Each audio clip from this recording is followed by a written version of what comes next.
কৰিশ্মা নাথৰ লগত এইবাৰ একেলগে দেখিবলৈ পোৱা গ'ল বেহাৰবাৰী আউটপোষ্টৰ মোহন আৰু কেকে ছাৰক।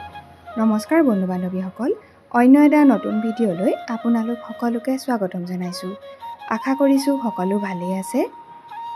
লগতে যিসকলে আমাৰ চেনেলটো পোনপ্ৰথমবাৰৰ বাবে চাইছে তেওঁলোকে চেনেলটো প্লিজ ছাবস্ক্ৰাইব কৰি ল'ব।